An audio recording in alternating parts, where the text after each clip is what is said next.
Assalamualaikum warahmatullahi wabarakatuh. Innal hamdalillah hamdan katsiran thayyiban mubarakan fih. Asyhadu an la ilaha illallah wahdahu la syarikalah wa asyhadu anna Muhammadan abduhu wa rasuluhu la nabiyya ba'da. Alhamdulillah kita bersyukur minimal 3 hal. Apa ya, Pak? 1, nikmat apa? Iman Islam. Karena dari 7 miliar orang yang hidup itu di dunia ini sekarang, yang Islam cuma 1,7 miliar. 5,3 miliar neraka jahanam kalau tidak masuk Islam. Sepakat? Kok nggak berani jawab? Sepakat Pak RW? Siap. Masih RW beliau kan? RW seumur hidup. Betul ya? Yang kedua, kita syukuri apa? Nikmat sehat. Betul, sehat bukan segala-galanya. Tapi dengan terganggu kesehatan akan terganggu segala-galanya. Bersin aja kita terganggu kalau sholat. Bismillahirrahmanirrahim. Cim gitu. Apalagi demam. Betul? Yang ketiga, nikmat waktu. Berapa banyak luar sana tahu pengajian di sini, Pak Wis, SMS, WA segala macam. Belum tentu datang. Jadi nikmat yang tertinggi kita dapatkan nikmat iman Islam, masya Allah. Kedua, nikmat sehat. Ketika nikmat sempat malam-malam baca Quran, ya, pengajian. Di sini tiap malam Ahad, malam Jumat ya. Setiap malam Jumat kan? Udah berapa tahun? 20 kali ya. Saya sendiri udah 20 tahun mungkin di sini. Iya kan? Masya Allah. Kalau udah bosan stop aja, Pak. Saya siap ikhlas di stop.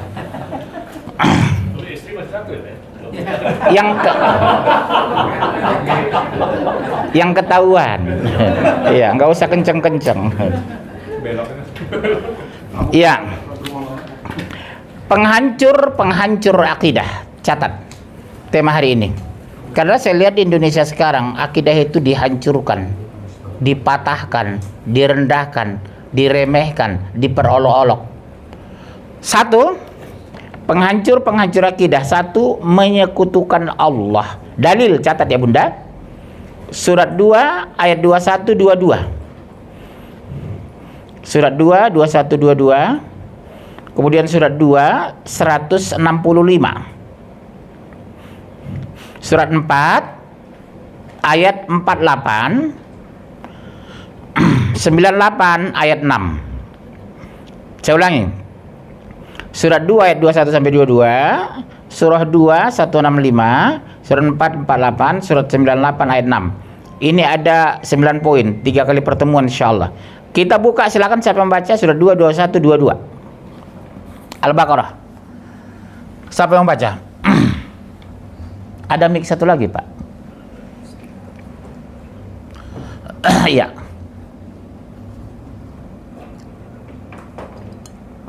Antum kemari aja lah, kesini aja. Mungkin kabelnya nggak cukup, situ aja. Surah 2 21 22. Yang kencang, terjemah langsung. Surah 2 ya, jangan salah. Bismillahirrahmanirrahim. Wahai manusia, sembahlah Tuhanmu yang telah menciptakan kamu dan orang-orang yang sebelum kamu. Stop. Ibu-ibu ini manusia enggak? Manusia enggak kita ini? Ayat ini sifatnya umum, Bu. Ya ayuhan nas. Belum lagi menjurus ya ayyuhalladzina amanu. Sifatnya sangat umum ini ayat ini, Pak Wis. Karena ya ayuhan nas. Ya, terus agar kamu bertakwa. Tujuan kalau bertakwa. Sekarang pertanyaan, kenapa harus bertakwa? Kata takwa diulang 36 kali dalam Al-Quran itu loh, dalam bentuk singular. 36 kali diulang takwa itu, belum plural. Kenapa harus bertakwa? Kalau jawaban benar boleh pulang Bapak, ayo. Kenapa? Karena 1 jawabnya karena takwa itu perintah. Kedua, orang bertakwa itu disenangkan, ditenangkan, dimenangkan, dimasukkan ke surga.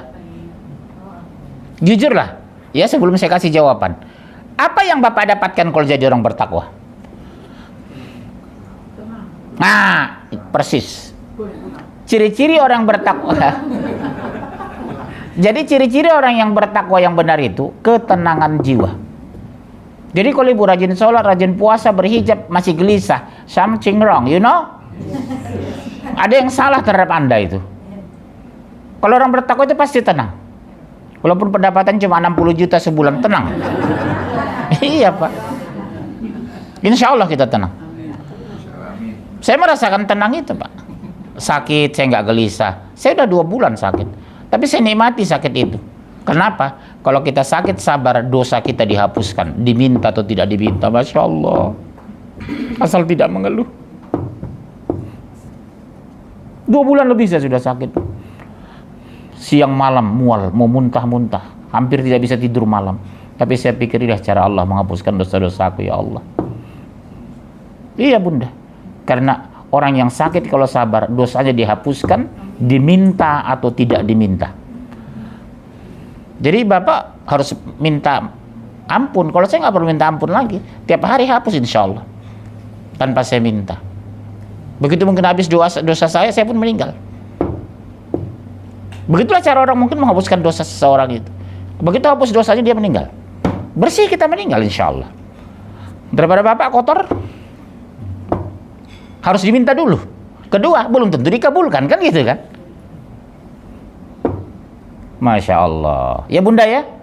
Makanya Bunda kalau sakit, jangan mengeluh. Demam 3 hari, jangan mengeluh.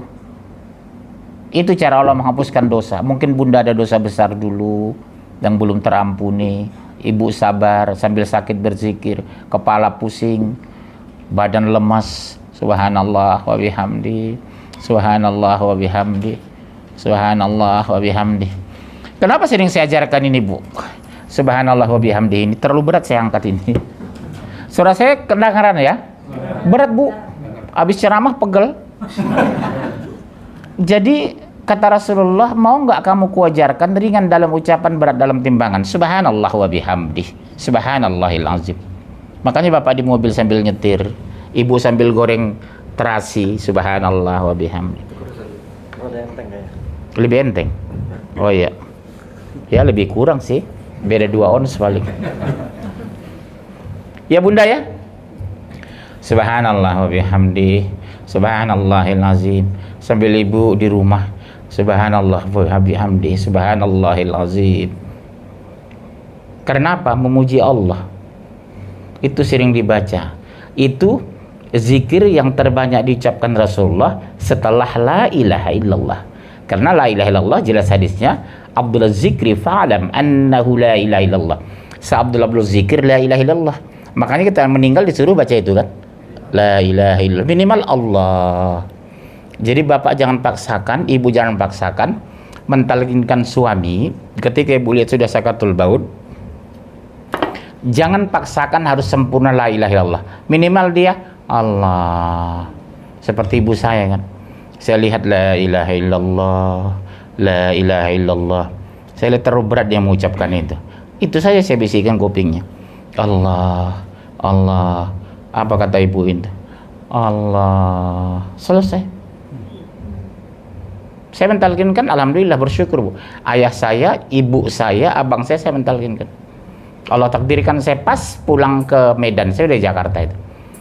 Saya dampingi ayah saya lihat udah sakatul maut. Ayah la ilaha illallah, saya lihat udah terlalu panjang saya mentalkinkan ini. Saya pikir saya ganti aja Allah, Allah. Ayah bilang Allah. Selesai. Saya ambil tangannya, saya lipat.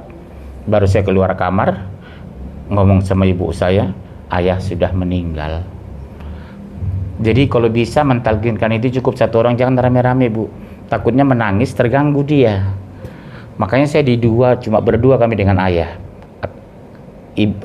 Ibu saya, adik kakak saya suruh di luar kamar. Saya tutup pintu kamar, saya talkinkan berdua. Ya, kalau mau meninggal orang tua nanti, masih lama orang tua meninggal.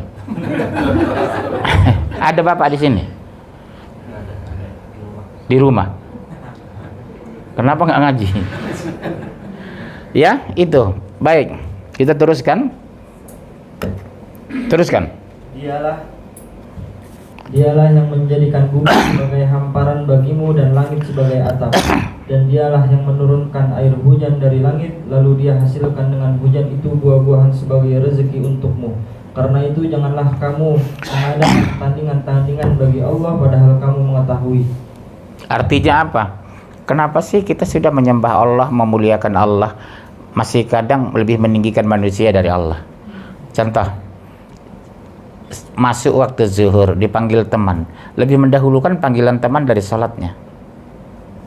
Ibu sedang memasak, mendahulukan menggoreng segala macam dengan alasan takut gosong. Matikan kompor, Bu.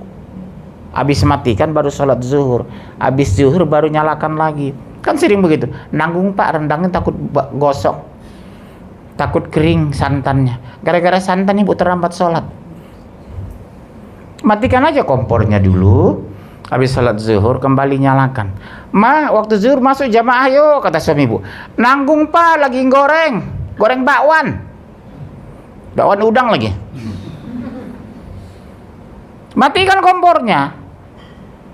Sering saya lihat itu ibu-ibu. Bahasa nanggung itu tahu nggak ibu? Bahasa siapa? Bahasa setan itu, Bu. Ditransfer lewat kepala kita, dirusak kita dengan bahasa itu. Nanggung ya Pak Wis ya. Di kantor juga gitu Pak. Kan sering banyak di kantor ngisi. Pak, ayo Pak, udah mau jamaah di masjid. Nanggung Pak, 2 lembar lagi. Subhanallah. Begitu tengah 2 kita pulang habis ceramah, habis sholat. Udah bubar ya katanya. Nanggung 2 lembar lagi. Begitu sholat dia doanya minta surga. Zuhur tengah 3 dia, asar tengah 6, maghrib tengah 7, subuh jam 9. Ini duha atau subuh? Bahasa itu setan bermain itu, nanggung. Ibu yang sering ucapin itu. Sholat mah udah zuhur, nanggung Pak. Lagi goreng kelinci gitu. Subhanallah. Hari ini robah. Sholat Pak, insya Allah. Mak, matikan. Lebih penting itu dulu. Ngaji Mak, matikan. Kalau kita konsisten sebagai hamba Allah yang takwa. Kan ittaqullah, bertakwalah kepada Allah. Kayak orang-orang yang beriman. Selalu beriman. Kita yakin semua orang beriman semua ini. Apa iman kita? Islam kan Pak. Tapi belum tentu kita semua ini orang bertakwa loh. Hanya Allah yang tahu ya. Iman yes, bertakwa Allahu a'lam. Oleh sebab itu kita perlu mengkoreksi diri. Apa yang sudah kita lakukan di usia 59 tahun? Ibu lah udah berapa umur? 59. Waktu umrahnya tahun yang lalu usia 70. Berapa? 70. Ibu udah 70. Masya Allah. Wajahnya kayak 69 ya.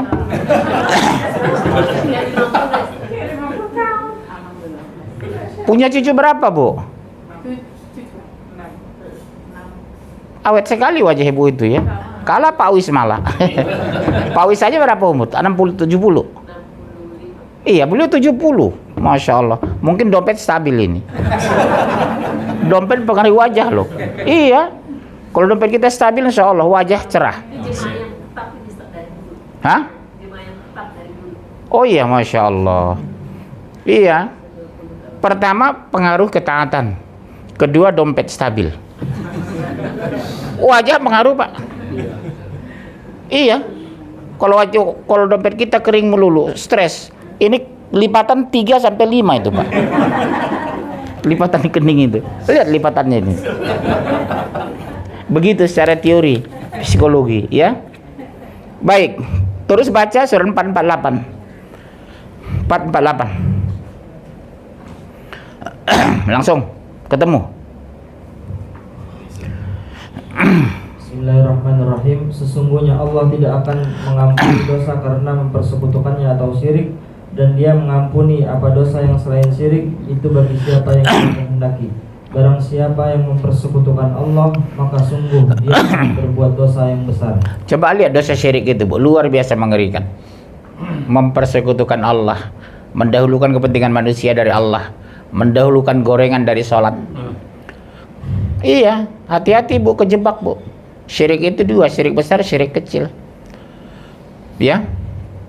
Kedua, rezeki. Mengatakan, rumah ibu bagus ya? Iya, wajar dong. Suami saya alumni ITB, Pak Munjir. Astagfirullah.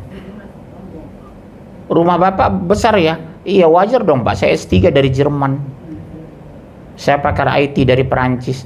Harusnya enggak. Takdir Allah Pak, alhamdulillah. Allah pinjaman saya rumah seperti ini. Bagus banget mobil bapak, Masya Allah. Ini pinjaman dari Allah Pak. Toh juga kendaraan saya ambulan kok yang terakhir, bukan mobil itu. Tawadu sekali jawabannya kalau orang beriman ini. Mobil saya Pak terakhir ambulan kok, bukan mobil itu. Itu hanya sekadar di dunia kok. Saya meninggal nggak bawa ke rumah kok, dibawa ke kuburan. Betul? Iya kan? Bukan ke rumah, kita dibawa orang ke kuburan, bro. Ya bro? Terus apa yang kita sombongkan? Boten enten. Ibu tahu boten enten? Orang ono ndak ada bagi. Makanya orang beriman itu hidupnya tenang, Pak. Kaya dia tidak sombong, miskin tidak minder. Kenapa harus minder aku? Ujungnya aku mati kok. Kenapa harus sombong? Ujungnya mati kok. Kaya miskin dikuburkan di tanah. Kalau saya begitu, Pak. Sekaya-kaya orang dikuburkan di tanah. Semiskin-miskin orang dikuburkan juga di tanah. Kecuali maaf, orang Nasoro barangkali bisa disimpan di peti. Di mana yang di peti itu, Pak? Hah? Iya. Kalau mereka masih ke peti di Tanah Toraja itu kan? Bukan peti lagi, di gua. Iya. Terbuka gitu kan? Di mumi ya, di mumi. Di apa namanya? Di balsem. Di balsem. Itu baru dikuburkan tak bisa 2 tahun 3 tahun. Udah. Jadi di rumah Iya, di rumah. upacara tuh duit ada upacara. Iya, mereka. Kalau nggak ada duit ya tunggu sampai berapa tahun-tahun ada yang Karena di sana biaya penguburan itu mahal. Hampir sama dengan orang Batak non. Mereka gengsi itu, Pak. Kuburannya mahal-mahal. Bapak lihat Tapanuli itu kan, makam orang Batak itu bisa sampai 1 miliar, Pak. Kebanggaan. Bapak pernah ke Tapanuli, ke Tarutung, Porsea. Itu kuburan bisa 1 miliar, Pak. Bangga dia. Persatuan Marga Sihombing. Ini kuburan opung kami, kakek kami, kata. Lihat, 1 miliar, kata. Iya, kita nggak boleh, Bu, malah. Cukup tanam rumput, cukup. Kalau bisa batu di sana aja nggak perlu. Lihat di Mekah Madinah, batu doang. Ditumpuk lagi. 40 hari udah tumpuk orang itu. Karena persoalannya bukan bagus tidaknya kuburan kita, bagus tidaknya amal kita, Pak. Kuburan bagus nggak beramal soleh ya digepukin malaikat. Emangnya malaikat takut? Tapi kalau amal kita beramal soleh, insya Allah kita dilindungi, dijaga, dipelihara. Ya Bunda ya, walaupun kita sudah mati dikuburkan, yang disiksa itu apa? Bukan fisik, Bu, ruh. Tapi karena dahsyatnya siksa ruh berefek ke fisik. Sama dengan kita mimpi buruk. Kalau kita mimpi dikejar gondoruo mak lampir, pernah Pak Wis? Dikejar mak lampir gondoruo nini pelet. Posisi fisik kita di tempat tidur tidak bergerak. Tapi kenapa bangun pagi capek fisik? Akibat efek mimpi buruk itu. Begitulah di kuburan itu, Bu. Yang disiksa itu ruh, tapi dahsyatnya siksa ruh berefek ke fisik di kuburan. Ya? Bingung dia. Ayat berikutnya 986. Ya Allah, waktu tinggal 10 menit lagi. 986. Iya. Bismillahirrahmanirrahim. Sungguh orang-orang kafir dari golongan ahli kitab dan orang-orang musyrik akan masuk ke neraka jahanam. Mereka kekal di dalamnya selama-lamanya. Mereka itu adalah sejahat-jahat makhluk. Ulangi, mau saya jelaskan sepotong-sepotong. Ulangi. Sungguh orang-orang yang kafir dari golongan ahli kitab. Stop. Ahli kitab itu berarti kafir loh. Siapa ahli kitab itu? Yahudi dan Nasrani. Kenapa sebut ahli kitab? Karena mereka menerima kitab Taurat dan Injil. Mereka menerima kitab Zabur. Zabur siapa menerima? Daud. Injil siapa? Isa. Taurat siapa? Musa. Mereka sudah diberikan kitab, tapi begitu nabinya wafat, mereka menyimpang. Satu-satunya yang komitmen kepada Al-Quran zaman sekarang cuma kita loh, Pak. Sholat pakai ayat Quran. Orang Yahudi, Nasrani, Majusi, itu mana diambil dari kitabnya Pak, bacaan ibadahnya itu enggak. Kita enggak sholat pakai ayat Quran. Betul? Pengajian pakai hadis. Satu-satunya agama yang komitmen kepada ajaran Allah hanya kita loh, Pak, ini. Malam ini kita kaji apa? Quran kan? Mereka nggak ada, Pak. Kitab itu formalitas dibawa ke gereja. Karena rumah saya dekat gereja di Medan itu. Suka saya ngintip dulu, ngintip orang beribadah. Kalau beliau dulu ngintip orang mandi. Iya, kira-kira begitu. Iya, Pak. Saya sering anak kecil waktu SD saya, karena gereja depan rumah saya, kalau Ahad itu sering saya intip. Nyanyi-nyanyi aja ibadah mereka itu. Kita kan ada sholat, satu-satu ibadah yang punya tertib, sholat, gerakan ada, coba kita loh. Mereka cuma nyanyi-nyanyi. Jadi ibadah mereka nyanyi itu, Pak. Sholat mereka ya nyanyi itu. Kita enggak, ibadah kita ya sholat. Hebatnya Islam itu di situ. Masya Allah. Dan waktunya pasti lagi. Zuhur, asar, maghrib, isya, subuh. Bacaannya pasti lagi Al-Quran. Gerakannya pasti lagi. Ada ruku, ada sujud, ada berdiri. Makanya kalau orang-orang ilmiah, seperti kita lihat di Amerika, di Eropa sekarang, kenapa banyak orang tertarik masuk Islam? Karena Islam itu agama ilmiah, bisa dipertanggungjawabkan secara ilmiah, nggak ngarang, nggak ngawur, nggak ngibul. Bapak pernah ke Eropa, ke Amerika? Kasihan ya.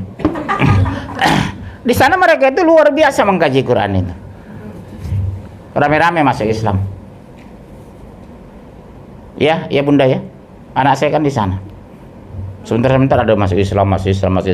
Kenapa mereka tertarik? Karena Islam bisa dipertanggungjawabkan secara ilmiah. Yang masuk Islam itu bukan orang sembarangan, Pak. Profesor, doktor. Karena mereka kagum melihat Quran itu. Ada landasan hukum yang jelas, tegas, dan objektif. Al-Quran. Masya Allah. Terus. Dan orang-orang munafik akan masuk ke neraka jahanam. Mereka kekal di dalam selama-lamanya. Mereka itu adalah sejahat-jahat makhluk. Lihat sampai begitu Allah ponis mereka. Mereka sejahat-jahat makhluk. Disuruh taat mereka lari, disuruh Islam mereka murtad, disuruh sholat mereka membangkang, seluruh ngaji mereka nyanyi jauh gitu. Ya, begitu hidup. Karena Islam itu, orang Islam hanya berapa persen? Nggak sampai 30% Pak kita di dunia yang Islam itu.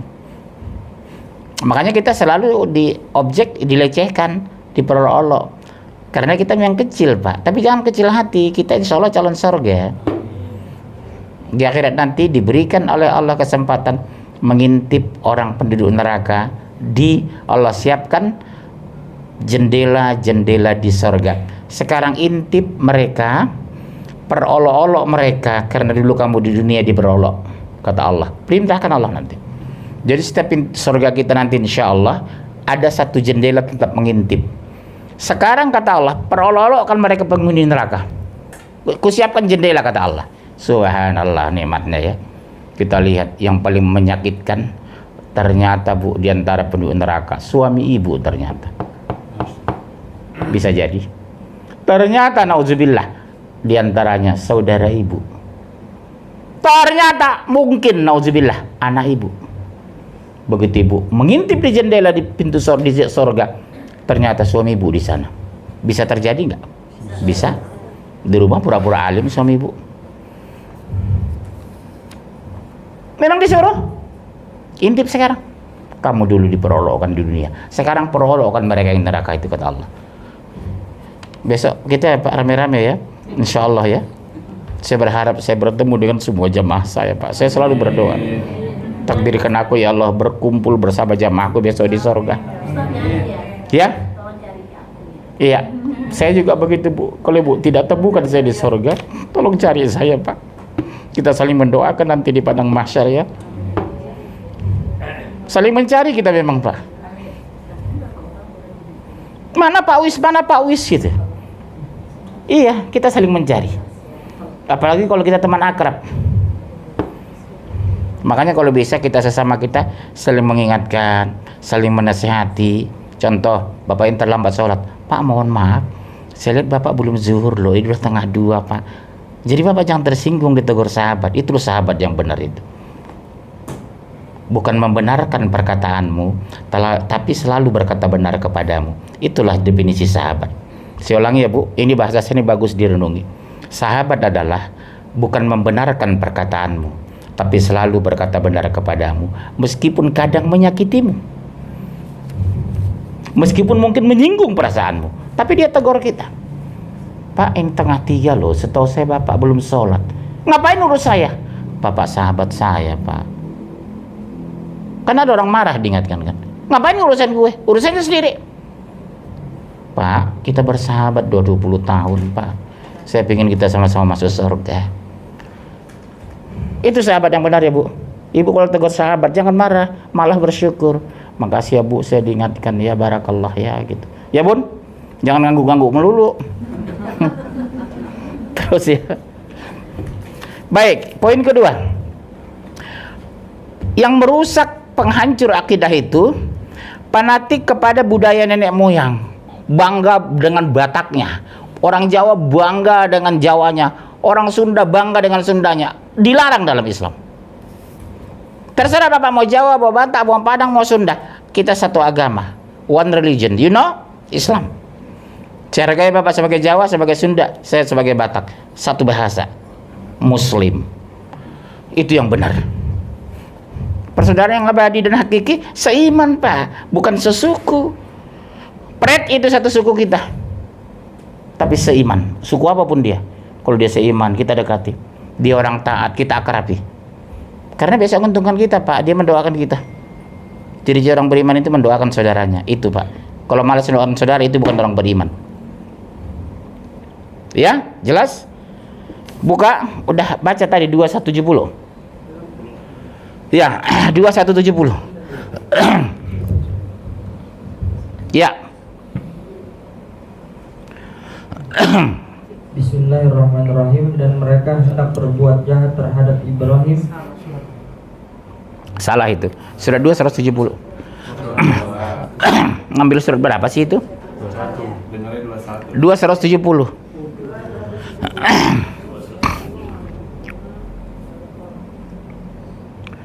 Bismillahirrahmanirrahim. Dan apabila dikatakan kepada mereka, ikutilah apa yang telah diturunkan Allah, mereka menjawab, tidak, kami mengikuti apa yang kami dapati pada nenek moyang kami. Stop, coba lihat.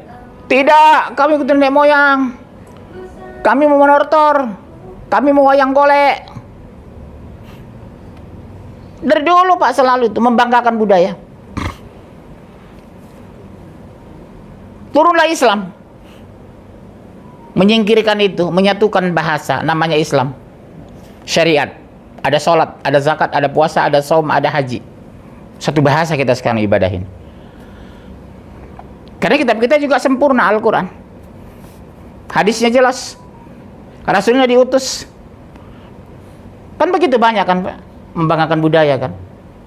Bangga dengan budayanya. Harusnya kita bangga dengan agama. Alhamdulillah Pak, saya Muslim. Di Eropa kita, I'm sorry, I'm Muslim. Bangga kita, I'm Muslim. Jangan minder. Iya, saya Islam. Pret. Harus bangga dengan Islam itu. Karena sempurna, mulia, agung, menguntungkan. Bukan membanggakan budaya, membanggakan suku, membanggakan kampung. Ya, terus udah. Padahal nenek moyang mereka itu tidak mengetahui apapun dan tidak mendapat petunjuk. Iya, tua kejemur di Tegal, tua kejemur di Brebes. Macam kita sini, coba lihat, Masya Allah kita akrabnya ya. Para bapak ada Sunda, ada Jawa, ada Padang, ada Batak. Kenapa kita akrab, familiar? Karena disatukan satu, namanya Islam. Siapa sini orang Padang? Ada? Gak ada orang Padang sini. Yang banyak orang Jawa dengan Sunda ya. Betawi, siapa Betawi? Oh, ini Betawi juga. Iya. Kalau Bapak nggak jelas. Sunda atau Jawa? Jawa ya. Masya Allah. Iya. Dipersatukan kita walaupun beda suku oleh satu yang mulia, Islam. Ya. Baik, kita teruskan. Yang ketiga, penghancur akidah sombong. Udah, belum? Catat dulu ayatnya, 2878. 3949. 4151.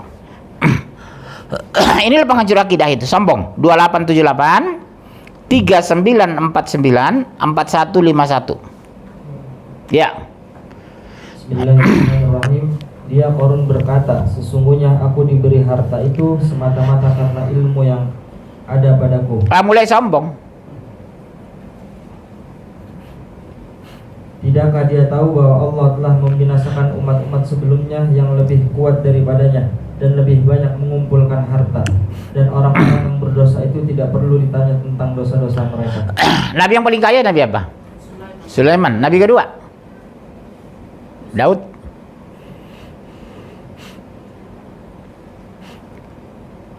Walaupun semua nabi-nabi itu kaya-kaya loh Pak. Nabi yang paling kaya Sulaiman. Kedua Nabi Daud. Hartanya itu Pak bisa dimakan semua manusia di zaman itu. Cukup. Kita punya rumah satu udah sombong, belagu. Tabungan deposito cuma 70 juta udah sombong. Ya, nauzubillah. Karena sombong itu kadang-kadang karena apa? Karena kaya. Kadang sombong karena keturunan. Keturunan raja, keturunan keraton, keturunan apa lagi namanya? Kalau bicara raja, saya keturunan raja loh Pak. Saya ini kalau di Jawa, Raden saya. Kalau mau bicara jujur keturunan. Kakek kami itu raja dulu. Raja Lotung namanya. Jadi dia membawai 9, iya betul Pak, namanya Raja Lotung. Saya lah cicitnya. Jadi kalau bicara sombong, saya juga bisa sombong kok, saya keturunan raja dulu. Tapi untuk apa Pak? Iya kan? Nama kakek saya itu Raja Lotung. Dia punya tanah ribuan hektar di Tapanuli dulu. Tapi percuma, tujuan kita bukan itu. Tujuan kita mengabdi kepada Allah. Dan itu semua tinggal kok kalau mati. Apa yang harus dibanggakan dengan tanah, dengan harta? Ya Pak, mendingan beriman. Baik, terus 3949. Ya. Bismillahirrahmanirrahim. Maka apabila manusia ditimpa bencana, dia menyeru kami. Kemudian apabila kami memberikan nikmat kepadanya, dia berkata, sungguhnya aku diberi nikmat ini hanyalah Kepintaran gue. Waktu miskin doanya setengah jam. Pak Wis dulu. Kira-kira begitu Pak. Ya Allah, limpahkan kepada hamba rezeki, mudahkan rezeki hamba, limpahkan. Begitu kaya, lupa Allah. Bapak jujur, waktu nikah itu dah punya rumah, punya mobil enggak? Belum kan? Kita alhamdulillah sudah nikah, punya rumah, punya mobil, punya ini. Semua itu karena apa? Kemudahan dari Allah. Tapi kadang kita lupa bersyukur. Kenapa Pak disuruh kita menikah itu? Agar jumlah manusia bertambah, karena yang meninggal juga banyak berkurang. Alasan kedua, menggabungkan dua kekuatan doa. Kalau saya berdoa untuk rezeki saya, berdoa cuma sendiri saya. Kalau saya nikah, adik saya, ipar saya, mertua saya, adik mertua saya berdoa untuk saya. Ya Allah, mudahkan rezeki mantuku. Kata mertua saya di Semarang. Ya Allah, mudahkan rezeki iparku. Kata ipar saya di Jogja. Bersatu banyak doa terhadap saya, rezeki saya dimudahkan Allah, gabungan dari banyak doa. Itulah hikmah nikah itu. Dari Medan juga begitu, adik saya 3, abang saya 4. Ya Allah, mudahkan rezeki adikku. Adik saya berdoa, mudahkan rezeki abangku. Subhanallah, bergabungnya doa berbanyak orang, Allah kabulkan. Hikmah nikah itu di situ diantaranya. Menggabungkan banyak doa untuk satu orang, dikabulkan Allah. Taruhlah doa Pak Wis nggak kabulkan, masa yang lain nggak dikabulkan? Doa mertua saya nggak dikabulkan, masa doa saya adik saya sebanyak itu dari Medan nggak dikabulkan? Atau semuanya dikabulkan Allah? Makanya berbuat baik kepada banyak orang, agar orang banyak mendoakan kita. Asal lihat rumah kita, apa kata orang. Misalnya kita sudah meninggal 50 tahun, bapak ini Masya Allah orang baik dulu. Asal lewat depan rumah kita, orang ngomong sama nanya, nak bapak ini orang baik dulu. Subhanallah. Pada kita meninggal sudah 50 tahun Pak, diaminkan malaikat kita baik. Karena doa orang asal lewat depan rumah kita itu, Masya Allah bapak ini orang baik dulu. Anak saya hampir putus kuliah di ITB, beliaulah dulu membantu almarhum ini. Mudah-mudahan kita seperti itu, Pak. Sudah meninggal nama kita masih disebut orang, nama kita masih dikenang orang. Insya enak loh Bu, asal orang lewat depan rumah kita, almarhum ini baiknya Masya Allah. Asal orang lewat, yang punya rumah ini baik banget dulu. Jangan sampai selama waktu hidup dia jemuran kita hilang terus nak. Berarti maliang. Iya. Jangan sampai orang ngomong gitu terhadap ente ya. Sejak dia tinggal dekat rumah kita jemuran hilang melulu rupanya. Jangan sampailah ya, nauzubillah. Baik, masih ada ayat? Iya. 4151.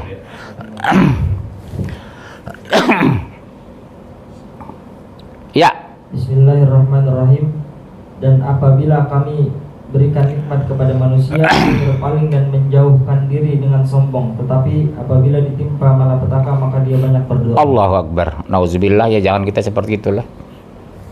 Begitu kami berikan nikmat, dia menjauh dan sombong, sholat tinggal, jalan-jalan ke luar negeri, ibadah tidak ada, sedekah apalagi. Tapi begitu kami miskinkan, kami susahkan. Tahajud tiap malam Pak, berdoa menangis, pengajian gak pernah tinggal. Mudahkan rezeki hamba ya Allah, menangis dia berdoa. Dia lupa sebulan yang lalu. Kemana dia sebulan yang lalu itu? Itu semua kan karena realita kehidupan diangkat di Quran itu. Ya Bunda ya? Macam Bunda lah, ini yang lurusan maaf pakai gini, saya orang Medan begini. Lurusan saya yang baju hitam ini. Ya ibu. Ibu nikah udah berapa tahun? Nggak tahu. Yang mana? Saya? Iya. Saya baru 28. 28 tahun. Apa ibu nikah langsung kaya? Enggak kan? Enggak. Proses kan? Alhamdulillah punya rumah, punya mobil, punya ini. Dari mana itu? Kemudahan dari Allah. Orang kita lupa, ibu ngomong, wajar Pak, suami saya kan dokter. Gitu. Itu yang bikin rusak iman itu, Bu. Wajar dong Pak, suami saya lu luar negeri. Astagfirullah. Enggak begitu bahasa orang beriman. Alhamdulillah Pak, ditakdirkan saya punya rumah ini. Pak Wis dulu nikah langsung punya rumah sebesar ini? Enggak punya rumah. Enggak punya kan? Iya. Kontraktor berarti. Iya. Betul, hampir semua kita kok dulu nggak punya apa-apa, kok kita nih sekarang Masya Allah kita punya rumah, punya mobil. Itu yang kita syukuri itu. Kalaupun kadang-kadang kita lupa bersyukur ya Pak. Saya pribadi lah terutama kadang lupa bersyukur itu. Menikmati tapi lupa bersyukur. Sholat kadang hanya membatalkan kewajiban tapi tidak bisa menikmati. Kan tidak semua sholat kita bisa menangis. Kadang sebulan cuma 2 kali sholat kita bisa menangis. Tapi kalau kita khusyuk, Masya Allah, menangis. Ya Pak RW ya, kan tidak semua sholat kita bisa menangis. Kalau kita khusyuk itu, hampir pastikan pasti menangis. Terutama sholat subuh, sholat malam. Kenapa kita menangis? Mungkin mengingat dosa-dosa kita, mengingat usia kita yang tinggal sedikit. Jadi antum jangan merasa karena muda masih lama, belum tentu. Bisa jadi luan ente dari Pak Pawis. Iya, nggak ada jaminan bro. Ya bro. Tugas kita beribadah. Soal kapan mati hanya Allah yang tahu. Tugas kita beribadah, berdoa sungguh-sungguh, minta ampun. Apalagi ibu-ibu, dosanya banyak. Ngomelin suami, kan dosa itu kan. Penyakit ibu yang susah itu ngomelin suami itu Pak. Karena tujuan itu kebaikan. Hah? Kebaikan suami. Suka membenarkan.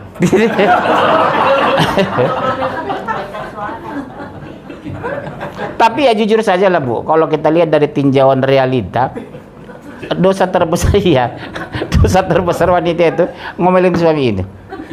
Cuma betul ya Bu. Tapi suami cenderung diam kami. Kenapa? Kami nggak mau ribut. Paling urut dada, makanya tipis dada kami. Paling urut dada kita, astagfirullah. Kalau ribut kita malu Pak sama anak. Betul ya Pak? Uang banyak, ngomel sedikit apalagi. Iya. Cenderung wanita secara psikologis cenderung ngomel. Kenapa sih gitu Bu? Kenapa sih?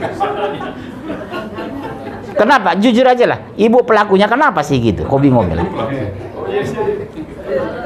itu maksudnya apa? Kalau menyampaikan Enggak, yang masalah menyampaikan sesuatu dengan misalnya dikasih uang. merepet gitu. Iya, merepet. Kalau orang Medan bilang merepet. Ngomel pasti iya. Kalau dia menyampaikan sesuatu aja. Boleh, nggak ada masalah. Pak Wis kasih uang, Pak maaf ya Pak, kurang ini anak kita kemarin butuh, nggak ada masalah.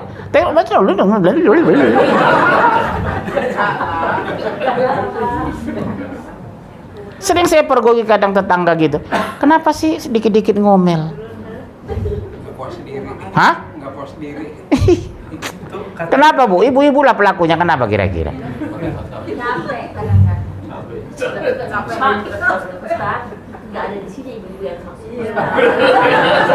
Di sini baik-baik semua. Tanya aja loh suaminya nggak ada di sini. Nggak di sini. Jujur lah, ada nggak di antara bapak suami mereka ini? Ada dong, Ada Pak biasa. Cuma iya. Oh ada nih Bu. Yang mana? Nih. Iya. Mana? Suaminya mana? Bapak ngomel nggak istri rumah? Akan nah loh. Iya. Beliau itu saya yakin jujur itu. Tapi hati-hati Bu, Bapak di rumah nanti loh ini. Cenderung. Hah? Pak, wanita itu kan sehari itu butuh ngomong berapa kata gitu. Iya, 750. Kuotanya banyak. Iya, kuota wanita itu Pak 750. Jadi mereka memaksimalkan kuota gitu. Akhirnya ngomel itu, Pak. Iya. Ini juga ada start dari dua satu pasang aja. Ada tiga pasang. Tiga pasang. Iya, kadang saya psikolog Bu. Saya renungi kenapa cenderung wanita itu tuh ngomel gitu ya. Saya pelajari pelan-pelan. Tidak ada jawaban yang pas. Intinya senang ngomel gitu loh. Ras terkuat, Pak. Hah? Ras terkuat. Klaster apa? Ras terkuat. Wallahu alam. Ibu lah sebagai tadi yang jelas kata Bapak ngomel ya. Mana Bu? Kenapa sih hobi ngomel gitu Bu? Selalu benar. Merasa benar. Wanita Atau membela diri? Itu lebih pas. Kurang benar. Itu lebih pas. Coba nanti kalau saya pulang dibicarakan rame-rame ini. Jangan kami ada laki-laki ya Pak Wis ya. Ya Pak ya, supaya mereka tahu apa rumusannya gitu loh. Bulan depan saya tunggu jawabannya. Baik, kita teruskan. Yang ketiga sombong sudah. Yang keempat kufur, 4, 7, 8 dan 9. Kufur iman, kufur nikmat, kufur kehidupan, semua kufur. Tidak mau mensyukuri nikmat Allah itu. 4, 7, 8 dan 9.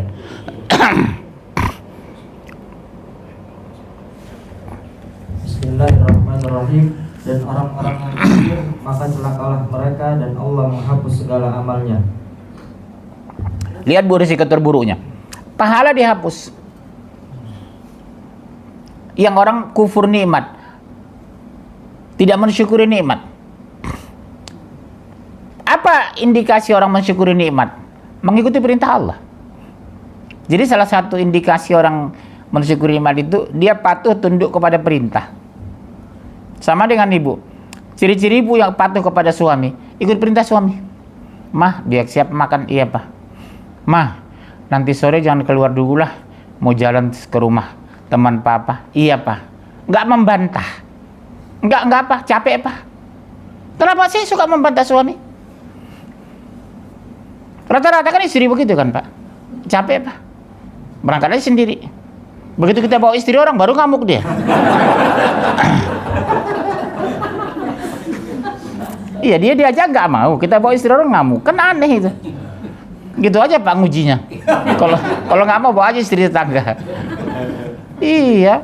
Subhanallah, Masya Allah. Kelima. Udah, belum. Teruskan, iya. Dan demikian itu karena mereka membenci Al-Quran yang diturunkan Allah, maka Allah menghapus segala amal mereka. Benci Quran. Mudah-mudahan kalau saya yakin di sini nggak mungkin lah ya. Dan tidak mungkinlah kita terjadi kita seperti itu. Masa ada sih orang benci Quran? Ada. Yang Islam maksudnya Pak. Ada nggak kira-kira? Ada, saya yakin ada ya Bu ya. Yang Islam kan? Tapi nggak banyak mungkin. Ada benci Quran itu. Abu Jahal atau Abu Janda? Masih hidup nggak dia itu? Iya, ada yang benci ya, ternyata ya. Terlalu dia. Nah, terus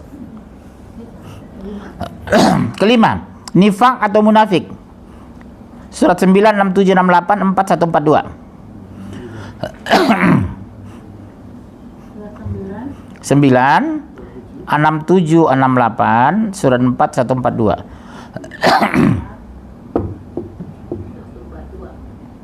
Empat satu empat dua. Ya. Bismillahirrahmanirrahim. Orang-orang munafik laki-laki dan perempuan satu dengan yang lainnya adalah sama. Mereka menyuruh berbuat yang mungkar dan mencegah perbuatan yang ma'ruf. Dan mereka menggenggamkan tangannya kikir. Mereka telah melupakan Allah, maka Allah melupakan mereka. Sesungguhnya orang-orang munafik itu orang-orang yang fasik. Jadi munafik itu ternyata orang fasik. Fasik itu munafik.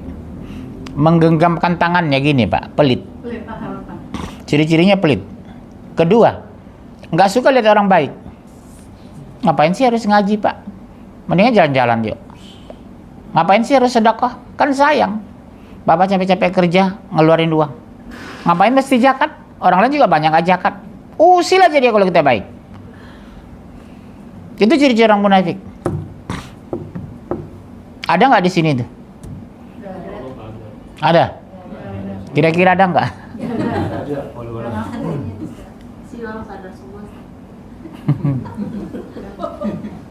Iya.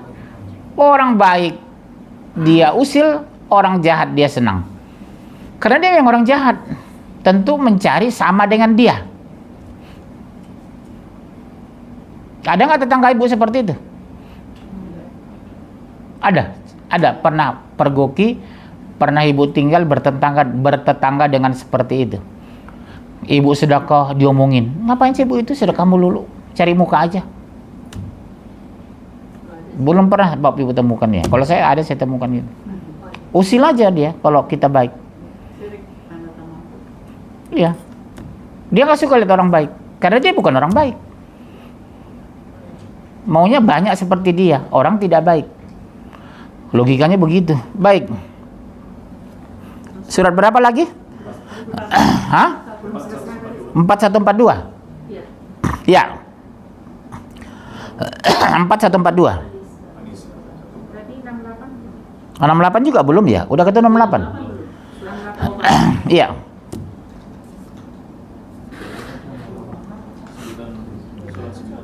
Sembilan 68 ya. Yang udah ketemu yang lain nggak apa-apa, yang lain baca. Allah menjanjikan atau mengancam orang-orang munafik, laki-laki dan perempuan dan orang-orang kafir dengan neraka jahanam.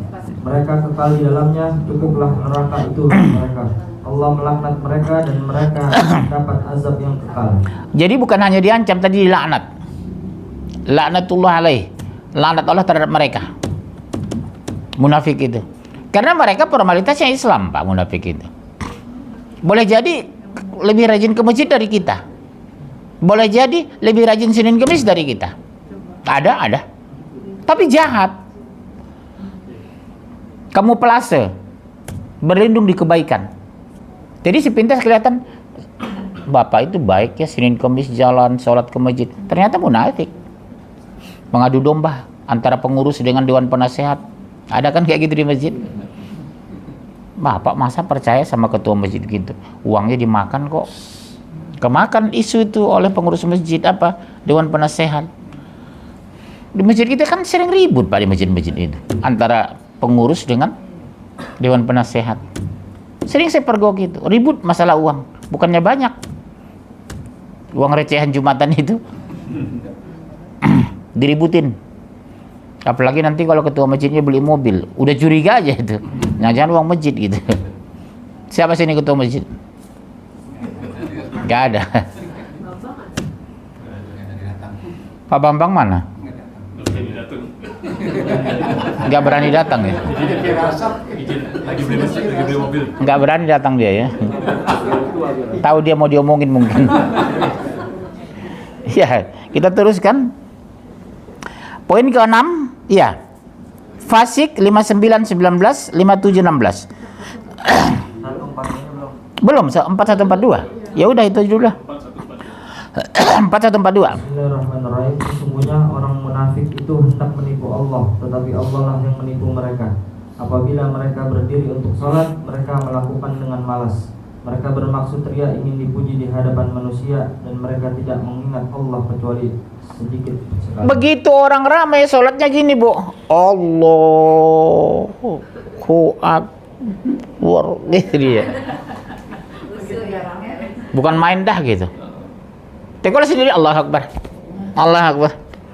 Begitu lihat orang ramai, Allah, gemetaran kayak kena malaria.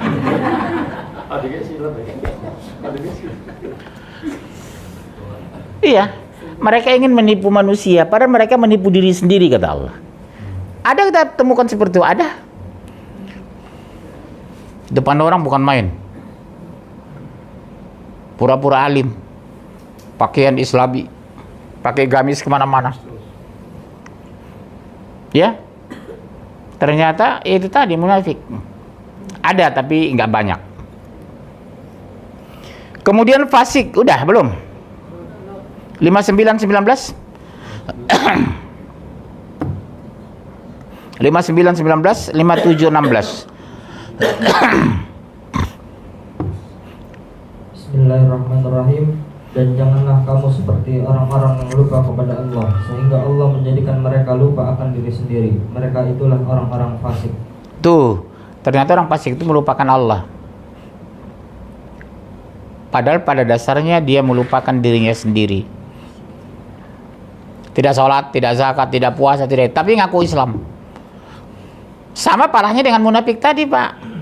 Sholat, zakat, tapi bukan karena Allah. Ini tidak. Dosanya besar. Tadi puasa, tapi bukan karena Allah, sama-sama dosa besar. Capek lagi dia, capek puasa enggak. Capek ke masjid dia lagi. Mendingan nggak usah. Jadi disanding Allah itu antara munafik dengan fasik. Cuma bedakannya, munafik melakukan aktivitas, fasik tidak. Dosanya besar, sama-sama dosa. Pilih mana antum? Iya, sama-sama dosa, Pak. Sama-sama neraka kok, fasik dengan munafik. Iya, terus iya. 5716. Iya. Belum tibakah waktunya bagi orang-orang yang beriman untuk secara khusyuk mengingat Allah dan mematuhi kebenaran yang telah diwahyukan kepada mereka. Dan janganlah mereka berlaku seperti orang-orang yang telah menerima kufur sebelum itu. Kemudian mereka melalui masa yang panjang sehingga hati mereka menjadi keras, dan banyak di antara mereka menjadi orang-orang fasik. Coba lihat bahasa Allah itu. Belumkah waktunya kamu untuk khusyuk menyembah Allah? Kalau bahasa kita, mau kapan lagi nak kamu sholat? Kamu udah 18 tahun nak. Bahasa Allah itu lembut sekali. Belumkah waktunya, kata Allah. Mau kapan? Mau kapan, kata Allah. Padahal kematian pasti. Begitu ibu ngomong sama anak nanti. Belumkah waktunya kamu taat nak? Umur kamu udah 18 tahun nak. Kita nggak tahu umur kamu nak. Sampai umur berapa? Ada ibu punya anak laki-laki sini? Ada ya? Ngomong gitu. Kalau dia malas sholat, belum waktunya nak. Kamu udah umur berapa? Udah 18 tahun nak. Sholat kamu masih banyak tinggal, ayah lihat nak. Tahu nggak kenapa susah sholat itu, Pak? Maaf Bapak, jangan tersinggung. Karena Bapak mengajarkan sholat itu setelah anak dewasa, bukan sejak kecil. Saya ngajak anak sholat itu sejak 4 bulan, Pak. Sudah saya gendong sholat anak itu. Bismillahirrahmanirrahim. Alhamdulillahirrabbilalamin. 4 bulan saya gendong ini. Ruku saya bawa, sujud saya letakin, bangkit saya gendong lagi. Supaya dari kecil ada memori bahwa dia sudah diajak sholat. Umur 3 tahun sudah saya bawa ke masjid. Alhamdulillah, anak orang lari-larian 3 tahun. Alhamdulillah saya tidak. Nak, nanti di masjid samping ayah ya nak, nggak boleh lari-larian ya nak, mengganggu orang. Tetap dia sholat sebelah saya 3 tahun. Tiga-tiganya saya bawa ke masjid itu. Nak, jangan ganggu orang ya nak, sholat sebelah ayah ya. Jadi kalau bapak ke masjid itu bawa anak kecil, usahakan bapak terpaling pojok sini. Jadi nggak mengganggu orang. Bapak di sini, ada bapak di sini. Dalam saya lihat kadang mama bicara pak, sholat tengah dengan anaknya, lari-larian di depan kita. Kadang mau sujud, duduk dia di tempat sujud kita. Iya, kan mengganggu orang itu. Kadang kita marah, nggak enak kan pak, orang tersinggung. Begitu kita sujud, anak bapak misalnya di situ, saya di sini sholat. Sujud dia, duduk dia di tempat sujud saya. Di mana saya sujud? Gara-gara bapak itu. Iya, di pojok itu kalau bawa anak. Jadi nggak mengganggu saf orang. Karena ada juga pengurus masjid, jangan bawa anak-anak ke masjid, nggak boleh juga itu. Mau kapan pembelajaran sama dia? Kalau melarang anak dibawa ke masjid, saya keberatan juga kalau pengurus bilang gitu. Jangan bawa anak-anak ke masjid, mengganggu. Terus kapan dia mengenal masjid? Yang dia ngomongin, Pak tolong bawa anak sholat paling pinggir atau bikin saf paling belakang. Dampingi anak ya Pak. Itu yang benar. Siapa sih ini pengurus masjid yang judes? Ada gitu pengurus masjid. Jangan bawa anak-anak ke masjid. Salah itu. Ini mungkin dulu kayak gitu. Pengurus masjid ini kan. Terus habis. Nah, terakhir Zolim 11 ayat 8. 34-40 ayat terakhir kita tanya jawab. Zolim 11 ayat 8, 34-40. Bismillahirrahmanirrahim. Dan sungguh jika kami timpakan azab terhadap mereka sampai waktu yang ditentukan, niscaya mereka akan berkata, apakah yang menghalanginya? Ketahuilah ketika azab itu datang kepada mereka, tidaklah dapat dielakkan oleh mereka. Mereka dikepung oleh azab yang dahulu mereka melakukannya. Maksudnya begini, Allah kita berbuat dosa juga nggak dapat apa-apa kok, nggak dapat sanksi kok. Buktinya tetangga kita jahat tetap kaya kok, bisnisnya maju kok, tendernya menang kok. Kan selalu ngomong gitu. Tetangga kita jahat, nyatanya kaya kok. Karena kata Allah ada yang ditunda Pak. Diumbar Allah harta sama dia di dunia. Di akhirat coba itu hasilnya tadi. Disikat habis Pak di neraka itu. Karena azab itu ada dua, bisa dilakukan Allah di dunia dan di akhirat. Bisa di dunia selesai, di akhirat nggak dapat lagi dia karena sudah disiksa. Kadang di dunia nggak dapat, di akhiratnya dihantam. Yang tadi kan di akhirat yang dihantam itu, di dunia diloskan Allah rezekinya sebanyak-banyaknya. Hati-hati Bu, jangan bilang begini, alhamdulillah Pak Munjir, saya alhamdulillah orang baik, rezeki saya melimpah. Oh, belum tentu Bu, karena Allah senang sama Ibu. Bisa jadi dilosin itu. Iya, bisa jadi diloskan Allah rezeki itu. Nanti ibu kenanya di akhirat. Jadi jangan langsung bangga kita mentang-mentang rezeki mudah, tender menang, merasa kita karena benar. Oh, belum tentu, Bro. Ya, Bro? Oke, cukup pertanyaan. Hah? Oh, masih ada? Oh, iya. Oh, 3440.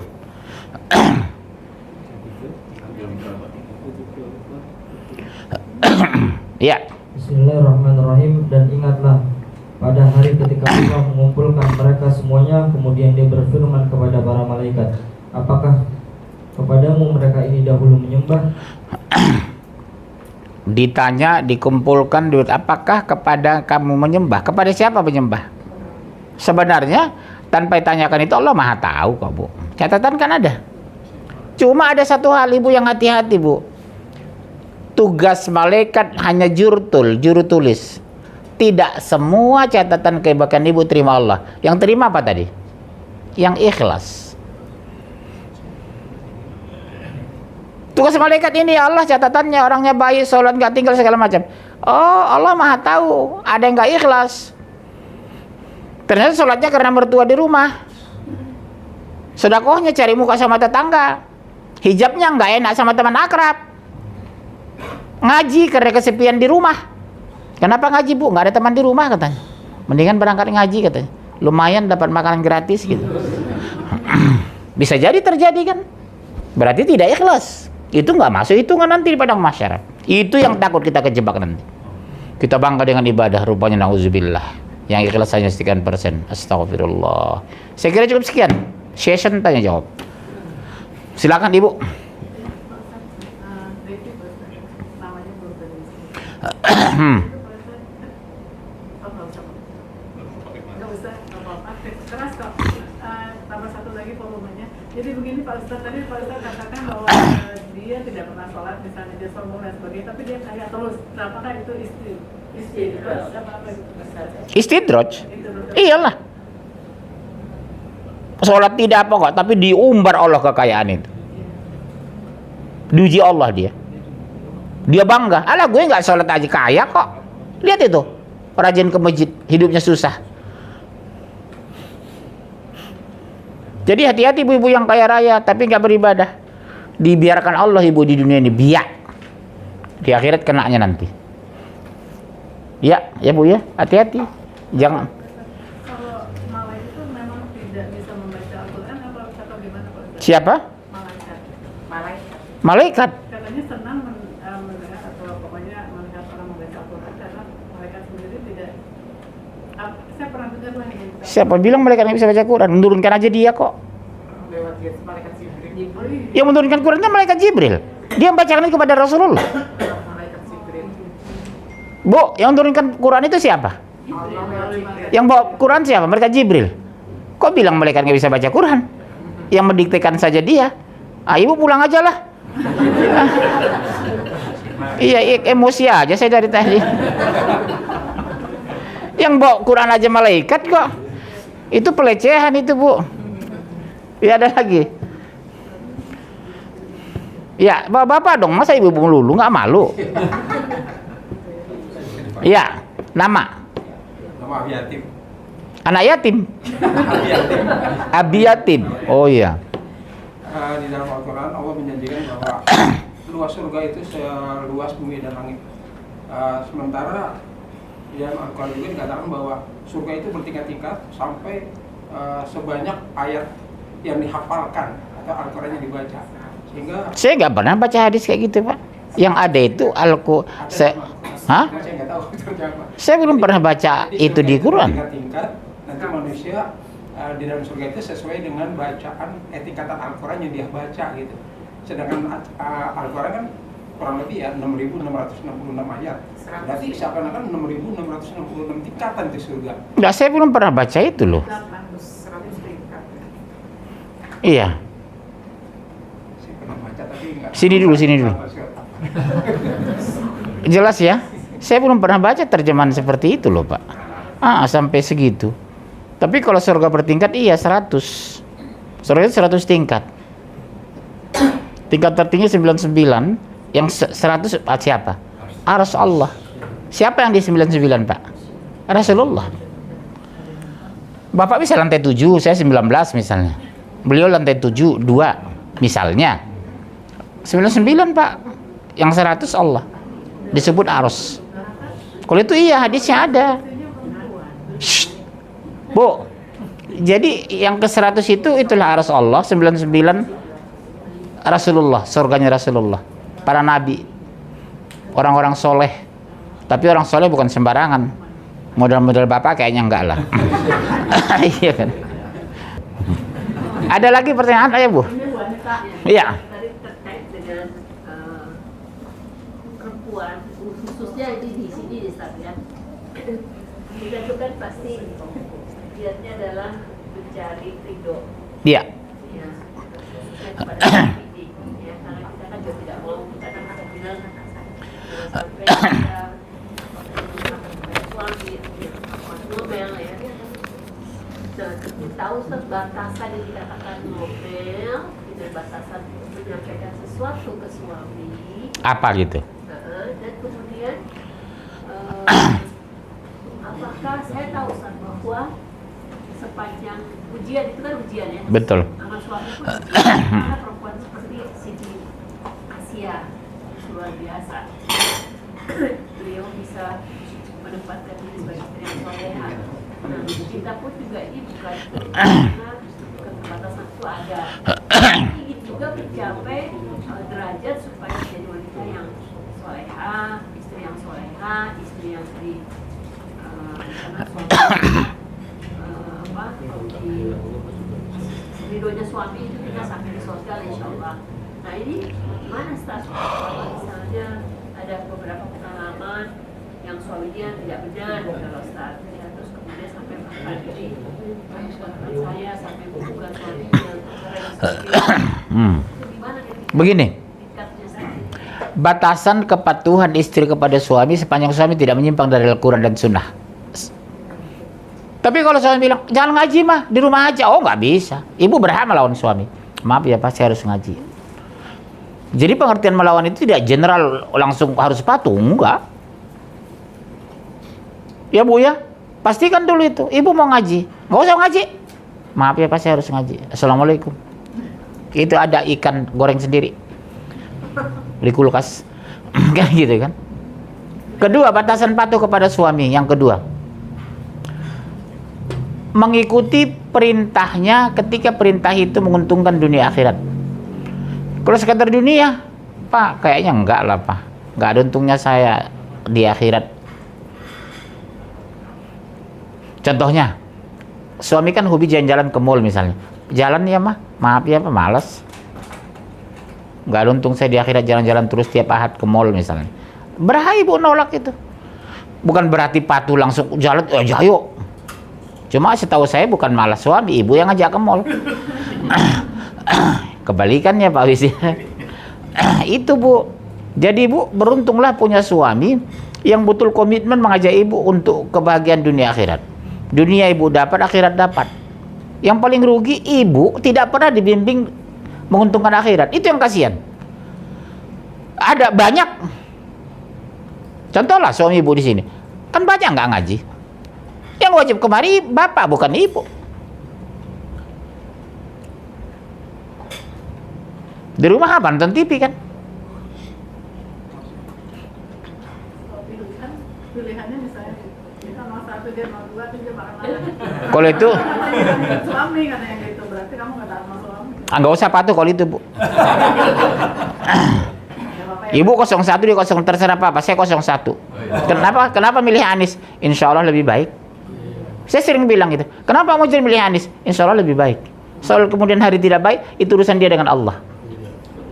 Tapi seragam Pak Musir berarti 02. Dulu, kalau dulu 02, sekarang kembali 01 gitu.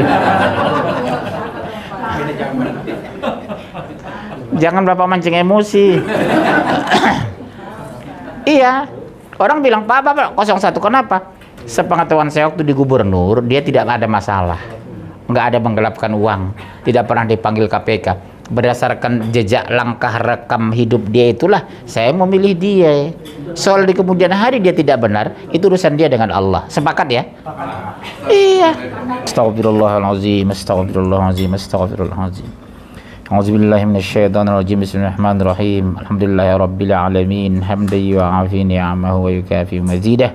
Ya Rabbana lakal hamd kama yanbaghi li jalali wajhika wa 'azimi sultanik.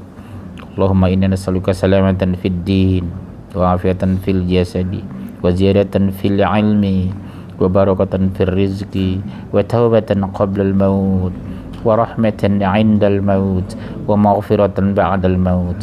Allahumma hawin 'alaina fi sakaratil maut wa najata minan nar wal afwa 'inda al hisab.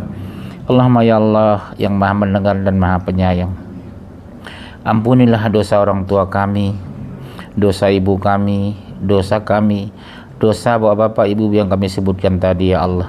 Lapangkan mereka dalam kubur ya Allah. Berikanlah kemudahan dan keringanan kepada mereka. Rabbana zalamna anfusana wa illam taghfir lana wa tarhamna lanakunanna minal khasirin. Rabbana la tuzigh qulubana ba'da idh hadaytana wa hab lana min ladunka rahmah innaka antal wahhab. Rabbana atina fid dunya hasanah wa fil akhirati hasanah wa qina azabannar. Subhana rabbika rabbil izzati amma yasifun wa salamun alal mursalin walhamdulillahi rabbil alamin. Assalamualaikum warahmatullahi